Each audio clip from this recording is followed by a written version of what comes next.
Budget ஆரம்பிக்கல market கொஞ்சம் பாசிட்டிவாக இருந்தது. ஆனால் ஆரம்பித்து அவங்க பேச கொஞ்சமாக விழுந்தது. முடிக்கும்போது ஆல்மோஸ்ட் விழுந்துருச்சு. 2500 பாயிண்ட்ஸ் வரைக்குமே விழுந்ததுன்னு பார்த்தோம். இந்த வீழ்ச்சின்றது அவங்க எதிர்பார்த்ததை நிறைவேற்றலை அப்படின்னு புரிஞ்சுக்கிறது எப்படி புரிஞ்சுக்கிறது? எதிர்பார்த்ததை நிறைவேற்றலை அப்படின்னு சொன்னால் அவங்க எதிர்பார்ப்பில் ஃபஸ்ட்டு இது வந்து அதுவும் ஒரு எதிர்பார்ப்பு தான்.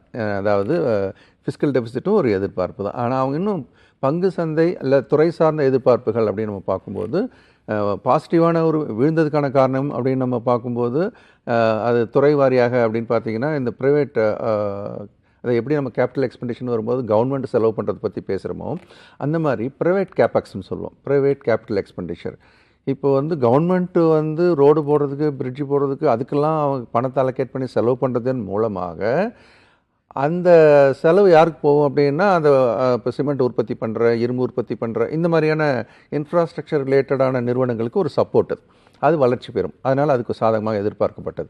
அதே சமயம் தனியார் நிறுவனங்கள் அவங்களுக்கான ஒரு கேபிட்டல் எக்ஸ்பெண்டிச்சரை கூட்டுறதுக்கான வழிமுறைகள் ஏதாவது இதில் இருந்தது அப்படின்னா இதில் தனியாக ஒதுக்கப்பட்டது.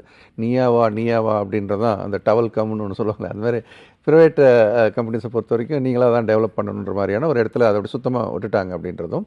அதே மாதிரி பங்கு சந்தை சார்ந்த எதிர்பார்ப்புகள் கொஞ்சம் இருந்தது. அஃப்கோர்ஸ் இந்த கேபிட்டல் கெயின் டேக்ஸ் எஸ்டிடியில் அதில் வந்து அவங்க உல்டாவாக பண்ணிட்டாங்க.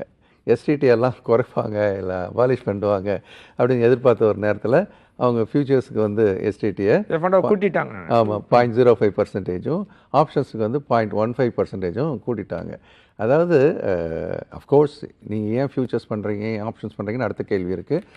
இண்டிவிஜுவல் ட்ரேடர்ஸ் ரீட்டைலர்ஸ்னு சொல்கிறாங்க, வரலாமா முடிஞ்ச வரைக்கும் வராதிங்க. நானும் அதை நான் சொல்கிறேன். ஆனாலும் கூட ஒரு மார்க்கெட்டுன்னு பார்க்கும்போது ஒரு ஃபேராக இருக்கணும் இல்லையா? இப்போ நீங்கள் ஒரு ட்ரேடுன்னா ஒரு வாங்கி விற்றீங்க அப்படின்னு சொன்னால் அதில் அதிகபட்ச செலவு எங்கே வருதுன்னா எஸ்டிடியில் தான் இப்போ வர ஆரம்பிச்சிருச்சு. முன்னாடி ப்ரோக்கரேஜ் ஜாஸ்தியாக இருக்கும், இப்போ எஸ்டிடி வந்து பிக் சங்க்கு. அந்த பிக் சங்க் எப்படி போயிட்டுருக்குன்னா இந்த இன்ட்ரடியூஸ் பண்ண காலத்தில் அந்த ஹிஸ்ட்ரி நான் சொல்லிடுறேன். நான் காங்கிரஸ் கவர்மெண்ட் காலத்தில் தான் சிதம்பரம் அவர்களை தான் இன்ட்ரடியூஸ் பண்ணார். இன்ட்ரடியூஸ் பண்ணும்போது எஸ்டிடின்றது என்னவா சொல்லி இன்ட்ரடியூஸ் பண்ணாங்க அந்த காலத்தில் அப்படின்னு பார்த்தா இந்த long term capital gain tax இருக்குது. ஸோ இதை நம்ம சுத்தமாக தூக்கிட்டு எஸ்டிடி உள்ளே கொண்டாந்தெல்லாம் அப்படின்னு தான் ஒரு பேச்சு அடிப்பட்டு அந்த பேச்சு வந்தது. சரி, ட்ரையல் பேசிஸில் உள்ளான்னு எஸ்டிடியை உள்ளே விட்டாங்க. அப்போ வந்து அது எவ்வளோ ஜென்ரேட் பண்ணிச்சுன்னா வருஷத்துக்கு 5000 கோடி ஜென்ரேட் பண்ணிச்சு. அதுக்கப்புறம் என்ன பண்ணாங்க, சரி இதுவும் இருக்கட்டும் அதுவும் இருக்கட்டும்னு சொல்லி ரெண்டுமே வச்சுட்டாங்க. இப்போ லாங் டேர்ம் கேபிட்டல் கெயினுக்கும் டேக்ஸை போட்டாங்க, அதே மாதிரி எஸ்டிடிக்கும் டேக்ஸை வந்து போட்டது மட்டும் இல்லாமல் அதை வந்து அப்பப்போ படிப்படியாக உயர்த்தவும் ஆரம்பிச்சிட்டாங்க. அது எங்கே வந்து நின்று போச்சு இப்போ அப்படின்னா வருஷத்துக்கு, அதுவும் இப்போ கரண்ட் இயருக்கு அப்படின்னு எடுத்திங்கன்னா 57,000 கோடி இப்போ வருமானம் வந்துகிட்டு இருக்கு. இப்போ 57,000 கோடி வருமானம் எஸ்டிடி போல் மட்டுமே வருகிறது. முன்னாடி 5,000 கோடி வந்து இந்த இடத்துல 57,000 கோடி வருது. ஸோ அப்போது அந்த வருமானத்தை இவங்க இழக்க விரும்புவாங்களான்னா பை டிஃபால்ட் இந்த கவர்மெண்ட்டு எந்த வருமானத்தையும் இழக்க விரும்பாது அப்படின்றது தான் ஒரு அப்சர்வேஷன், ஒரு பேட்டர்னாக நம்ம பார்க்கும்போது. அந்த வகையில் எஸ்டிடியை கொஞ்சம் குறைப்பாங்கன்னு எதிர்பார்த்ததை தாண்டி இப்போ கூட்டியிருக்கிறாங்க. கூட்டினதில் கூட பார்த்தீங்கன்னா இன்னொரு பேட்டர்ன் ஒன்று தெரியுது. என்னென்னா நீங்கள் ஃபியூச்சர்ஸ் அண்ட் ஆப்ஷன்ஸ் வியாபாரத்துக்குள்ளே ஃபஸ்ட்டு வராதிங்க அப்படின்றதுக்கான ஒரு சம்சையாக எடுத்துக்கலாம் நம்ம இதை. ஏன் போகிறீங்க நீங்கள் அப்படின்னு. பட் இருந்தாலும் ஃபியூச்சர்ஸ்க்கு எவ்வளோ எக்ஸ்பென்ஸ் இருக்கோ ஆப்ஷன்ஸ்க்கு எவ்வளோ எக்ஸ்பென்ஸ் இருக்குன்றது ஒரு கணக்கு இருக்குது. அப்படி பார்த்தீங்கன்னா ஆப்ஷன்ஸில் வந்து எக்ஸ்பென்ஸ் கம்மியாக இருக்கும் பொதுவாக. அப்போ அதையும் ஃபியூச்சர்ஸுக்கு இணையாக மாற்றணும்னு சொல்லிட்டு வருஷம் படிப்படியாக முண்டி அடித்து அதை ஒன்றா சேர்த்துக்கிட்டே வராங்க.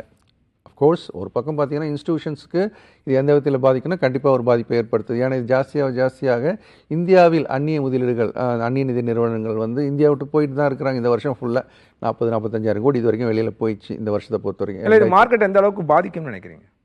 மார்க்கெட்டை எந்த அளவுக்கு பாதிக்கும் அப்படின்னா இது இனிஷியல் நீஜர்க் ரியாக்ஷன்னு, இது கொஞ்சம் சரியாயிடும் அப்படி தான் நம்புகிறேன். இது வந்து தொடர்ந்து இதனுடைய இம்பாக்ட் இருக்காது. பெரிய இம்பாக்ட் இருக்காது.